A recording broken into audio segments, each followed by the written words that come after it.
Princípios funcionalistas úteis à ortodontia. Falemos um pouco sobre esse tema. Estou me dirigindo aos colegas ortodontistas, provavelmente pouco familiarizados com o modelo de interpretação funcionalista, em função de cargas horárias insuficientes nos cursos de especialização, uma vez que eu tenho a convicção de que a abertura para esse campo interpretativo possa vir a ser útil na expansão da consciência diagnóstica e, ao mesmo tempo, enriquecer o arsenal terapêutico para o trato das mais variadas formas de diagnatias. E o faço baseado em algumas credenciais. Como transitar há décadas em ambos os modelos terapêuticos. Um ligeiro retrospecto faz-se necessário. Eu fui convidado a ser presidente de banca examinadora representando o Conselho Federal de Odontologia, o CFO, quando da outorga dos primeiros títulos da nova especialidade, nascida na reunião da ANEEL em 2001, provavelmente por ministrar esse modelo funcionalista dos meus cursos de especialização na universidade há vários anos, em complementação à ortodontia convencional, fundamentalmente Ricketts, e também por já possuir 2 livros editados sobre esse tema. Há mais de 30 anos, na área de ensino, expondo o que penso e o que faço, na terapia dos desequilíbrios estruturais do sistema estomatognático, que é, como eu encaro as más oclusões, um desequilíbrio estrutural, venho propondo sistematicamente uma síntese terapêutica, envolvendo os métodos interpretativos mecanoterápicos da ortodontia convencional aos funcionalistas da ortopedia funcional dos maxilares. Na verdade, eu identifico em ambas uma síntese dialética na interpretação dos desequilíbrios estruturais do sistema neuro-ósseo, dento-músculo-articular. E creio que uma especialização em ambos os modelos é um meio mais seguro para incorporar todas essas informações. Com uma visão abrangente de cada um dos modelos interpretativos e com a experiência necessária em cada um deles, permito-me afirmar que o domínio pleno de ambos enriquece não apenas a consciência dos fenômenos biofísicos envolvidos, mas também os recursos técnicos para atuar em cada campo com as suas peculiaridades. E quais são elas? Há uma linguagem própria no trânsito pelos princípios biológicos que regem a abordagem funcionalista. Resumidamente, eu diria o seguinte: esse modelo busca na imersão interpretativa dos fenômenos biológicos e físicos a resposta aos seus questionamentos, como busca também a compreensão do ser vivo, suas exigências, e seu intercâmbio com o meio ambiente que comporta-se tal como um sistema aberto. Lembrando a teoria geral dos sistemas, que é uma área do conhecimento que ocupa-se dos sistemas de controle das máquinas e seres vivos, pois ambas submetem-se a mecanismos regulatórios comuns.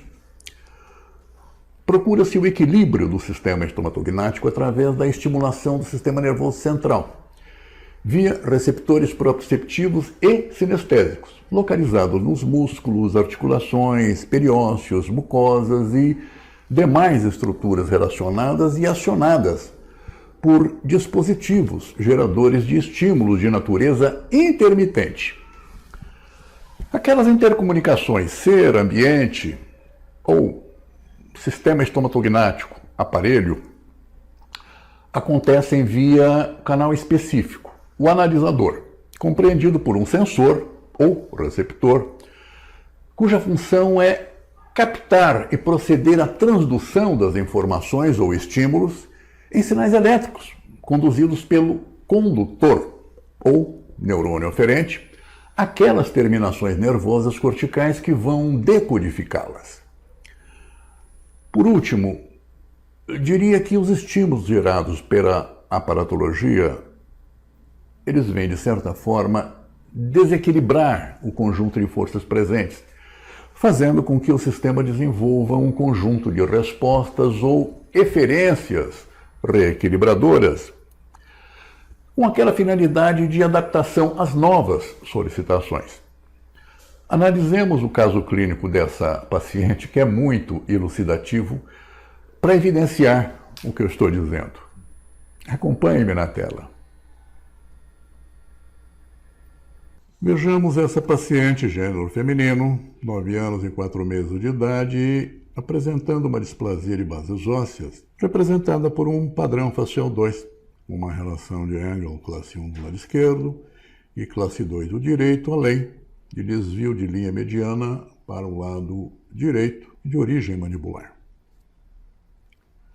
Essa cefalometria biotipológica de Binder foi fundamental para o diagnóstico displásico ósseo, evidenciando a mandíbula retrogênica em um padrão facial estruturalmente desarmônico. Agora, modelos 3D atuais, digitais, têm sido empregados na obtenção de algumas informações fornecidas por este método gnatostático. Já essas figuras 4, 5 e 6 evidenciam alguns passos empregados no registro oclusal, referenciados a pontos craniométricos específicos, bem como o registro do posicionamento mandibular e do perfil do paciente. Em suma, um método de análise morfológica bem referenciada e importante para evidenciar displasias ósseas. Repare na situação inicial desse relacionamento maxilomandibular, evidenciando uma relação dentária classe 2 do lado direito e 1 do esquerdo. Um equilibrador planas foi empregado para estimular o sistema nervoso central via receptores proprioceptivos e sinestésicos localizados nos músculos, articulações, periósteos, mucosas e demais estruturas relacionadas, gerando com isso estímulos de natureza intermitente, desequilibrando a ação das forças presentes e provocando um feedback com eferências reequilibradoras ou adaptativas àquelas novas solicitações. Aqui o dispositivo provocando todas aquelas alterações que vão produzir aqueles estímulos intermitentes. Já essas figuras podem ser notadas as adaptações àquelas induções, àqueles estímulos intermitentes produzidos pelo aparelho.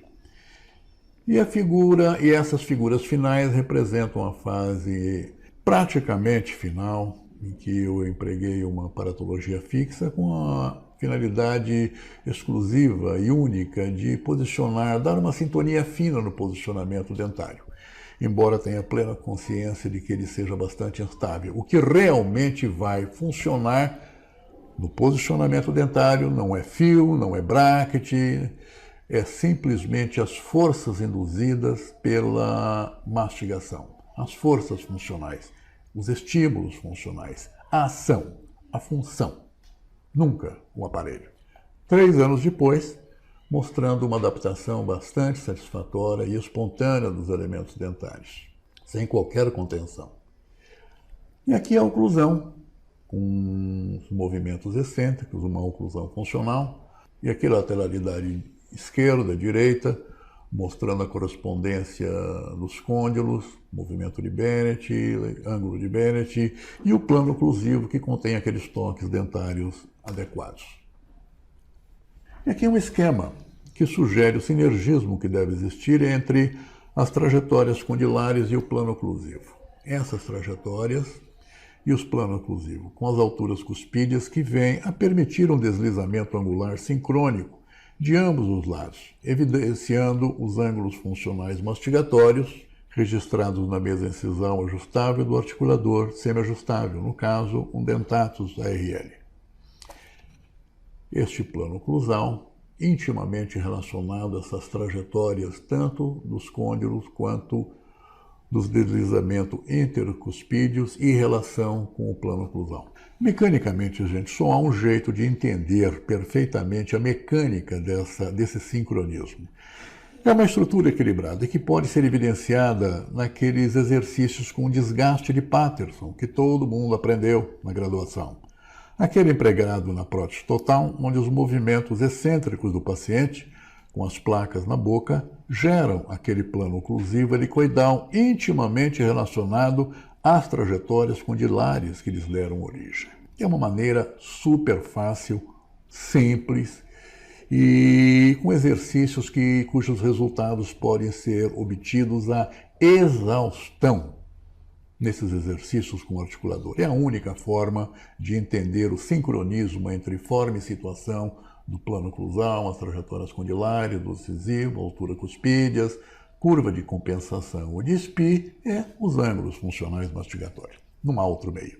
E esses são os ângulos que serão muito importantes no concerto geral desse equilíbrio funcional da estrutura que nós estamos estudando. E essas duas figuras são representativas de um teste clínico que se faz para evidenciar o equilíbrio oclusal após um término de tratamento. Aqui, nessa lateralidade esquerda, por exemplo, o movimento lateroprotrusivo produz contatos oclusais que geram forças centrífugas na hemimaxila esquerda e hemimandíbula direita. Por outro lado, esse mesmo movimento lateral também provoca estímulos centrípetos na hemimaxila direita e hemimandíbula esquerda. São esses os contatos uniformes, os contatos oclusais uniformes, responsáveis pela manutenção do perímetro das arcadas pós-tratamento, bem como o posicionamento final dos elementos dentários, onde cada um tem sua relevância e razão de ser na execução da função para a qual eles foram programados, ou seja, mastigar com eficiência. Então, esse posicionamento individual de cada dente não é dado por fio, não é dado por bráctea, mas simplesmente como resultado dos contatos dentários funcionais nos movimentos funcionais. O mesmo acontece do lado oposto, quando a mandíbula se encaminha para o lado direito. Então, uma mastigação esquerda, uma mastigação direita, e esses ângulos, ou seja, individualizando aquela angulação que existe entre aquelas superfícies deslizantes dos elementos dentários opostos, são vistos aqui na mesa incisal ajustáveis, onde os ângulos funcionais podem ser medidos. Se não houver sincronia nesses ângulos funcionais, seguramente o sistema está instável, está desequilibrado. Há uma necessidade absoluta desses ângulos funcionais estarem equilibrados. Este é o segredo da manutenção do resultado pós-tratamento equilibrado, autossustentável. Finalizando, colegas, os princípios que nortearam esse padrão de finalização têm sido testados há várias décadas. Portanto, um período de tempo suficiente para sedimentar uma postura terapêutica baseada em larga experiência clínica. O que me permite afirmar que, uma vez cumpridas todas as etapas para aquela finalização, esta terá um equilíbrio estável, autossustentável, onde a contenção final, se é que podemos chamá-la assim, é acreditada única e exclusivamente à uniformidade dos contatos dentários excêntrica e nos movimentos excêntricos, aqueles funcionais. E esse quesito, estabilidade pós-tratamento, vem a ser um diferencial significativo na valorização profissional.